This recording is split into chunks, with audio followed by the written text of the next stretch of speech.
you will see why. Mark chapter 2, we're going to start in verse number 23, and we'll read on to verse 6 of chapter 3. So Mark 2:23 says, "And it came to pass that he went through the cornfields on the Sabbath day, and his disciples began as they went to pluck the ears of corn. And the Pharisees said unto him, Behold, why do they on the Sabbath day that which is not lawful?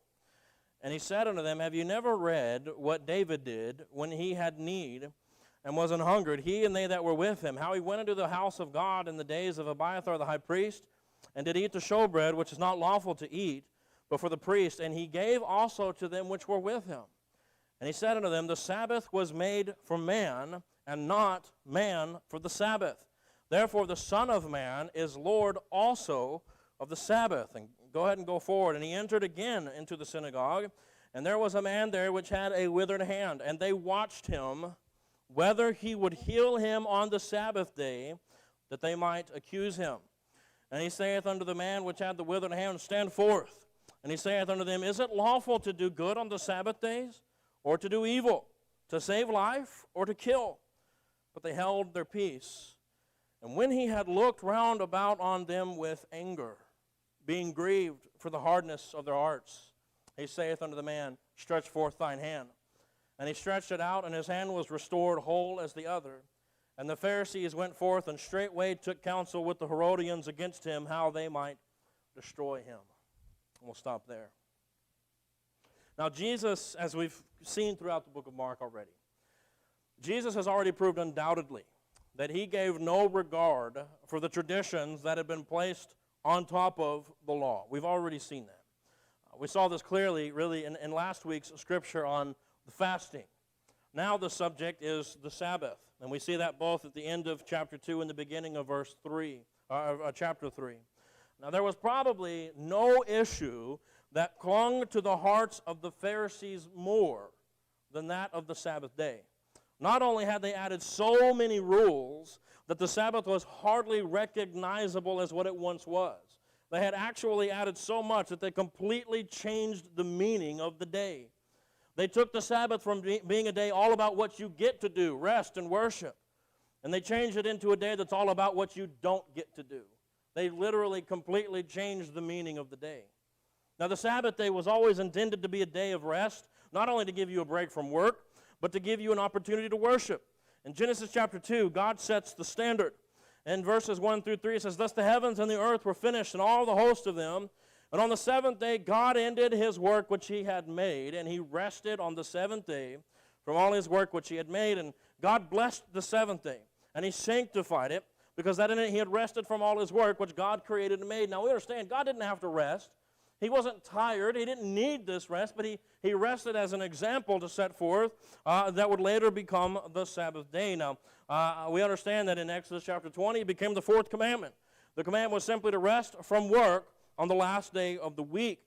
Now, there are only vague prohibitions given in the Scriptures in the Old Testament as far as things that you're not supposed to do. You're supposed to rest from work. We get that. In Exodus chapter 35, we see that you're not supposed to kindle a fire. In Exodus, or rather Numbers chapter 15, you're not to gather fuel for a fire. In Jeremiah 17, you're not to carry a burden. In Nehemiah 13, you're not to transact business. But these are really vague limitations. They're not really specific, and because that's not really what the day was about. The day was not about specific individual things that you can't do. The day was about rest. The day was about worship, spending time with your Creator. However, in the Talmud, there are 39 separate categories of work that were forbidden, and each one of those categories contained various examples to the point where it became a burden in of itself just to understand the things that you could and could not do on the Sabbath day. And you can go read these. There's lots of examples and how minute they became with their laws with regards to the Sabbath. And this is something that they took very, very seriously, as most clearly seen here in chapter 3, when after Jesus heals this man, what do they do there in verse number 6? They went out to see how they can destroy him. And so this was an issue that was held close to the heart of the Pharisees. And in both of these stories this morning, we see how Jesus takes their traditions and kind of turns it on their head here. So first of all, let's just go through this. At the end of chapter 2, verse 23, "And it came to pass that he went through the cornfields on the Sabbath day, and his disciples began as they went to pluck the ears of corn. Now this in of itself was not prohibited. In fact, there were specifications made that somebody could do just this. As they were traveling through a field, that they could partake of that field in order to sustain them, should they get hungry. In Deuteronomy chapter 23, verse 25, "When thou comest into the standing corn of thy neighbor, then thou mayest pluck the ears with thine hand, but thou shalt not move a sickle unto thy neighbor's standing corn." So here's what you can do. You can take what you want by your hand as you're going through the corn. You can't bring out your sickle and begin to harvest your neighbor's crops. Obviously, that was the prohibition there. You can't do that.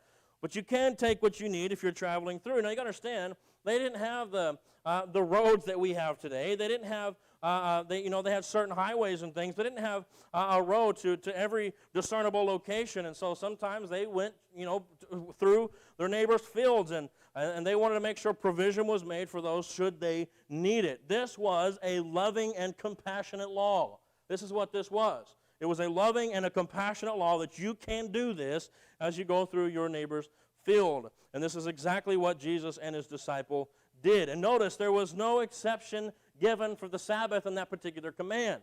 It does not say you can do this unless it's the Sabbath, in which case don't. It never says that. It's just simply the command stated you can do this.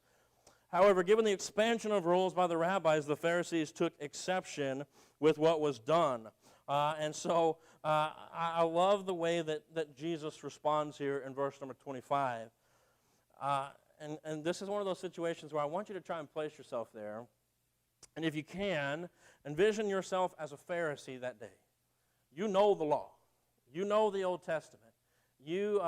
This is something you have made it your life's work, as it were, to know, to understand. Now, of course, we understand they have heaped upon things upon the Old Testament that did not deserve to be there. And you come to Jesus with this accusation. Why are you doing this? And look how Jesus responds in verse 25. Have you never read? Have you actually read the Old Testament? Have you ever seen this story of David? If you were a Pharisee, this would have been a tremendous slight for Jesus to come to you and say, hey, there's a story in the Old Testament. Perhaps you've missed this one. Maybe you weren't there in the synagogue the morning when they were talking about David and what he did with his men. Perhaps you've missed this story. And so this would have been a tremendous slight to the Pharisees. And so he shows them their error by pointing to this story of David. And the story comes from 1 Samuel 21. And we won't take the time to go look in 1 Samuel 21. But essentially what's happening is David and his men were fleeing from Saul. And he comes to the city of Nob where the tabernacle was. And he had no food. And they were hungry. And so he asked the priest for some food. And the priest tells him, listen, I don't have any common bread. The only thing that I have is the bread that was the showbread that's on the table of showbread. And so the priest asked him, he says, well, have you been kept from women? Are you ceremoniously clean? And David said, yes. And so the priest does what he should have done and gave them what is said in 1 Samuel 21, verse 4, the hallowed bread. Or that word literally means the holy bread. And so this bread, we understand from Leviticus, this bread was to be eaten by the priest. That's what it was for. Every Sabbath day, they put new, fresh bread upon that table, and the old bread that was there would be taken by the priest, and it would be eaten. It was not for what we read this morning, for what we might call the common man, or for anybody other than the priest. It was for them. And yet here comes David and his men, and they're ravished, they're hungry, and the priest did the right thing by taking that bread and giving to David and his men, because we read this in Hosea chapter 6, verse 6, for I desired mercy and not sacrifice. You see, the ultimate thing that God's looking for is love, compassion, mercy, grace. In the words of G. Campbell Morgan, he said, any application of the Sabbath law which operates to the detriment of man is out of harmony with God's purpose. And that priest understood that day. David and his men got the bread that they should have needed for their sustenance, and Jesus gives him this story. Basically, is to show them, listen, you don't understand what this was all for. You have made it and you have turned it into something that it was never intended to be. But what you should do is give mercy and grace, because that is ultimately what God desires. Now, I'm going to come back to chapter 2 in a little bit, but let's go on and let's look at the story here in chapter 3. So chapter 3, Jesus enters into the synagogue, and we know already that this is what he does. He went from city to city, preached in the synagogues, and he healed, and he cast out demons, and that's what he was there. He was there to bring the kingdom, and he was there to preach. That's what he came to do. And he did this in the synagogues. And I want you to notice this. In verse number 1, he entered again into the synagogue, and there was a man there which had a withered hand. Verse number 2, and they watched him. And they watched him whether he would heal him on the Sabbath day, that they might accuse him. This is how far away from the intended purpose of this thing that they had gotten. They're sitting there watching Jesus almost like an animal ready to pounce, to see not if he would break some grievous law, but to see if he would have compassion and heal. Because they were so against what Jesus came to promote, so against this kingdom, so against him, or going against their traditions, that for him to show love and compassion to this man was enough of a reason for them to pounce on him in verse 6, that they might go out and destroy him. Again, verse 2, they're watching him. They're not watching him in hopes that he won't heal. They're watching in hopes that he will. Not because they have compassion for the man, but because they want to get Jesus.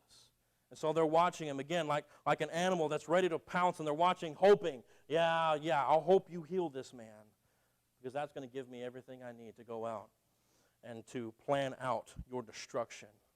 And so imagine how beholden to your tradition you must be to watch Jesus with the disgust of these men, hoping upon hope that he healed this man, not for the good of the man that is being healed, but so that they can bring an accusation against him.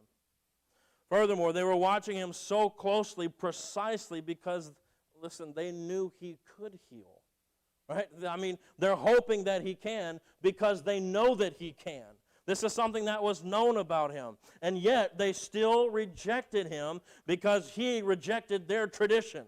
Even though this man has proven himself to be able to heal and to cast out demons and to do things that they've never seen before. Things that again, we've talked about this, by their own traditions were attributed to God and to God alone. Only God can forgive sins. And Jesus proved that when he healed the man. He said, what is it easier for me to heal him or to forgive his sins? And so he healed him. And by doing so, we see that he forgave his sins. And Jesus has proved his divinity to these men by their own traditions. And yet they know who he is. They know he can heal. They know he can do all of these things. And that's why they're watching him. Not to fall at his feet. Not to worship him. Not to call him the Messiah. But so that they can murder him. Friends, just by the fact that they were watching, that is everything you need to know about what they understood about Christ. David Guzik said, it was as if a man could fly, but the authorities wanted to know if he had a pilot's license. Of course, Jesus knows this. In fact, in Luke's account, in Luke chapter 6, he adds this. He says, but he knew their thoughts, and he said to the man which had the withered hand, rise up. See, Jesus knew what he was doing. He knew what they were thinking. He knows it's the Sabbath day. He knows they're going to be against this because of their traditions. And I want you to see this. This man did not come to Jesus and ask to be healed. Jesus called this man out and told him to rise up so that he could heal him. Why? Because it was the Sabbath day, and Jesus was proving a point. Now, this is interesting. Nothing about this man's condition, as far as we read in the text, nothing about this man's condition was life-threatening. It says he had a withered hand. Now, most certainly that could hinder him in a lot of different areas. Especially tradition tells us that it was maybe his right hand. But if it was his right hand and if he was right-handed, that would keep him from work and from a lot of other things.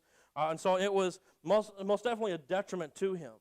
But it was not a life-threatening injury. And a life-threatening injury was the only exception that the Pharisees allowed when it came to helping someone else on the Sabbath. If it was a life-threatening thing, you could give medical aid. They must be trying to prevent death. Otherwise, it was seen as work, and you're not to do it. Jesus very easily could have waited until after the Sabbath day to heal this man. That's the point. This man was not about to fall over dead. He very much could have waited until the next day, or if this was on a Saturday, because we understand that they consider the Sabbath from evening of Friday to evening of Saturday. He could have simply waited till that evening if it was Saturday. But he did it there, and he did it then. Why? Because, again, he's making a point. And so this man doesn't come to Jesus. Jesus calls this man out, and he tells him to stand up. Now, after this man stands, Jesus proposes this question to the people that are there. Is it lawful to do good on the Sabbath days or to do evil? To save life or to kill? Thomas Gonspel, he said, rather than avoiding a conflict, Jesus provoked one. I like that. Rather than avoiding a conflict, Jesus provoked one. He did so to teach his critics a lesson. His question raised the issue of Sabbath observance from the level of what was legal to the level of what was moral. What is moral is that which is humane. For Jesus not to heal the man would have been a violation of God's purpose for the Sabbath, namely to bring blessing to people. Now, these were obvious rhetorical questions, right? These are obvious rhetorical questions. Is it lawful to do good? Yes. Is it lawful to do evil? No. Is it lawful to save a life? Yes. Is it lawful to kill? No. We get this. We understand that. Everybody in the room knows the answer to these questions, and yet Jesus is met with silence because they know what he's doing. And Jesus is met with silence. Again, there, look at the end of verse number 4. But they held their peace. Listen, this is how against this man that they were. For Jesus to ask these simple questions that have very obvious answers to them and that nobody would disagree with the answers, they cannot give them. So Jesus, he knows their thoughts.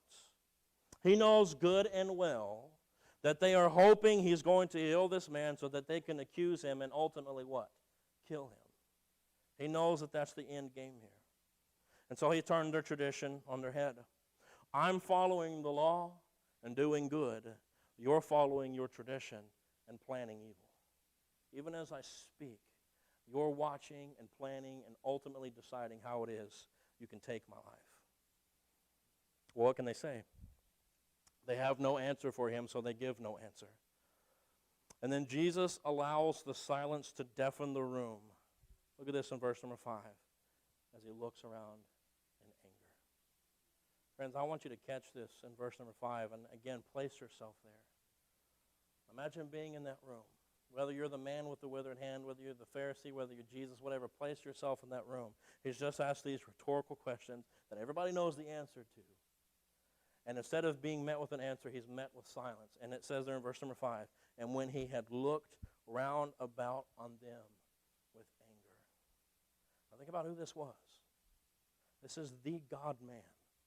This is God in the flesh. This is the man who up to this point they had seen love and compassion everywhere he went, healing, casting out demons, doing all these things. And now because of the self-righteousness of the religious elite, he looks upon these people with anger in his eyes. I can't even begin to imagine what that must have been like, to be in that room and to have the Son of God look on you with anger. Now, what's interesting about this is that this word anger here, it literally means wrath or indignation. Jesus was not just a little put off by this. He wasn't just a little bit irritated by this. He was looking at them in his eyes with the wrath of God. This is the only explicit reference to Jesus being angry in the entire New Testament. We know it's not the only time he was angry. We know that. But this is the only time that it actually says Jesus was angry. Now Jesus sees how indifferent they were to the suffering of this man and knew they cared more for their religion than anything else. But I also don't want you to think he was only angered. Again, verse 5.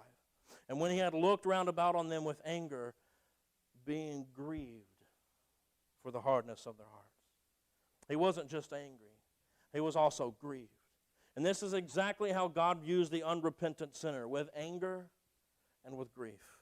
Holy anger at their sin and compassionate grief as he desires something so much greater for them. Holy anger that leads him to punish that sin and compassionate grief over the punishment for sin. At this point, he heals the man, and again, we can only assume wholly and completely, while the Pharisees plot how they might destroy him. They're so mad there, verse number 6, they're so mad that they go out and it says that they took counsel with the Herodians. these two groups of people did not get along. These were not groups of people that would take counsel on anything, but here they find their common ground on their hatred of Jesus. Now the Herodians were, essentially, a secular Jewish sect. They didn't have really anything to do with the religious side of Judaism. They were secular Jews, and they had aligned themselves with the Herodian dynasty. They were essentially Hellenistic Jews. If you want to put a term on it, that's basically what they were. These two groups had nothing in common. As I said, they have absolutely nothing in common. You have the religious elite of the religious side, and you have on the other side the Jews who did not care anything about the religion. They want political power. And so they were united in their hatred of Jesus. Now, as I said, they want political power over here on the Herodian side, but both sides are doing what they're doing because they fear a loss of power. And that's essentially what's going on here. The Pharisees saw him challenging their position as the religious authority of the day, and the Herodians view him as a threat to the throne. Both groups are saying, we have power, we don't want to lose that power, and we see Jesus as a threat to that power, therefore he must be taken out. It doesn't matter who he is. If he's going to take away what's mine, I'm going to take his life. And therefore they team up, again, verse 6, that they might destroy him. Now let's go back to chapter 2 and to what Jesus said there in verse number 27. And he said unto them, the Sabbath was made for man, and not man for the Sabbath. You see, they had reversed things. The Sabbath was made for man, but they made man out to be for the Sabbath. And so we see their fundamental misunderstanding of what the Sabbath was. The Pharisees were emphasizing the day, and God was trying to emphasize man.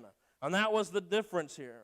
Jesus said about the Pharisees, in Matthew 23, they bind heavy burdens and grievous to be borne and lay them on men's shoulders. But he goes on to say, but they themselves will not move them with one of their fingers. One of the grievous burdens that they laid upon the people was the litany of laws that they laid out upon things that they could not do on the Sabbath, so that it wasn't really a day of rest anymore. It was a day of worry and panic and fear that you might do something that went against the laws of the Pharisees, and that you would be considered a sin, or to have sinned and to be unclean. And so it wasn't a day of rest anymore. It wasn't a day of comfort. It wasn't a day of worship. It was simply a day of, I better make sure that I'm following all of these traditions. The Sabbath was to be about rest. The Sabbath was to be about worship. The Sabbath was made for the man. Both things people need. And they turned it out to be a day of rules and regulations. And ultimately, why? I think it began out of good intentions. I think it began that way. Because ultimately they said, well, we don't have specific laws laid out for us in the Old Testament. Let's make sure that we get this right. But what it became was, again, power. That's what it became. If this day is all about, I better not break any rules or regulations, and I'm the one making those rules and regulations, I hold the power. Now Jesus, in verse 28, Jesus can give this interpretation. He can tell us the truth of the Sabbath in verse 27 because of the truth of who he is in verse 28. He can tell us that the Sabbath was made for the man and not man for the Sabbath because he himself is the Lord of the Sabbath.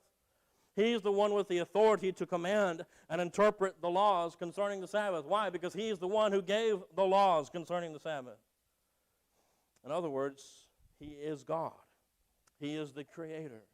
He is the one who instituted the Sabbath in Genesis, and he is so much greater than the law itself. And so again, we see a Jesus appealing to his authority and divinity, themes that we have already seen several times in the book of Mark. So in conclusion this morning, as we've been talking about the Sabbath, the question might arise, well, what about the Sabbath today? What are we to do with the Sabbath today? Well, I'll say this. People still need to work, and people still need to rest. That has not changed. Work is still something that we ought to do. We talked about this when we went through Thessalonians. 1 Thessalonians, what does Paul say? Essentially, you don't work, you don't eat, right? That's what Paul says in Thessalonians. Work is still required. And as long as work is still required, rest is required. We have physical bodies that because of sin break down over time. And if we go and we go and we go and we never stop and take a rest, those bodies are going to break down before they should. And so we need work, we still need rest. And so simply looking at the Sabbath perspective from a pragmatic standpoint, to refuse to stop and rest from time to time is going to put you into a place where you're not fit to do anything. You're not going to be able to work. You're not going to be able to go to church. You're not going to be able to do anything because you're going to be so worn out from all the work that you never took a break from. You're not going to be able to do anything. And so practically speaking, the concept, the idea behind the Sabbath still very much applies today. We need work and we need rest. We need both of these things. But the bigger question is not, should we observe the Sabbath? The bigger question is, what do we do or what do we believe about the Lord of the Sabbath? That's the bigger question. Colossians chapter 2, verse 17 tells us that the Sabbath was just a shadow of things to come. And a list of other things, but the Sabbath included was a shadow of things to come. The Lord of the Sabbath there in verse 28 is the fulfillment of that shadow. And he didn't come to bring rules and regulations, but he came to bring grace and mercy. He didn't come to bring religion. He came to bring salvation. Right? I mean, we got to understand this. We're not practicing religion. Religion is rules. Religion was what the Pharisees had. Religion is man-made. Christianity is foundationally God-made. Christianity is God coming down to man. Religion is man trying to reach up to God. We can't. We fail in that endeavor. We can work and we can work and we can work and we can produce good work and good work and good work, but we are never going to reach up to and attain that which we are trying to grab. You see, that's what religion does. Any religion in the world that teaches or preaches anything related to or regarded with a works-based salvation are failing in this understanding. They don't understand that the Bible tells us you can do all of that, but you're never going to get there. You're never going to work yourself into heaven. Because fundamentally, we're broken, and as we talked about this morning in Sunday school, unclean. We've sinned. We've broken God's laws. We've broken God's commandments. So what do we need? We don't need religion. We need grace. We need God's mercy. One author puts it this way: the Lord of the Sabbath had come, and with his death and resurrection, he became the fulfillment of our Sabbath rest. When Jesus said the Sabbath was made for man and not man for the Sabbath, Jesus was attesting to the fact that just as the Sabbath day was originally instituted to give man rest from his labors, so did he come to provide us rest from laboring to achieve our own salvation by our works. Because of his sacrifice on the cross, we can now forever cease laboring to attain God's favor and rest in his mercy and grace. We don't have to work because we find rest in his work. Of course, I'm not talking about what we do from 9 to 5 on a daily basis. I'm talking about from our spiritual standpoint. Now, let me parlay that into this. Once saved, works ought to be the result. But that's not what I'm talking about. I'm talking about works producing salvation. So many people teach and preach that works produce salvation when the Bible teaches that it is salvation that produces works. It's the other way around. And we need to understand that when Jesus came to become the Lord of the Sabbath, he did a work for us that we cannot do ourselves. And so again, I say the question is not, should we or do we observe the Sabbath? Should we all take Saturdays and go home and rest and not do any of these things? Well, whereas I do think you ought to take a day and rest, let your bodies recoup. I do think that's a good idea. The ultimate question is, what do we do? What do we believe? What do we do with the Lord of the Sabbath? Because ultimately that's the work that we need to be interested in. Ultimately that's the work that we need to place our mind upon, because that is the work wherein we find our rest. Let's pray this morning.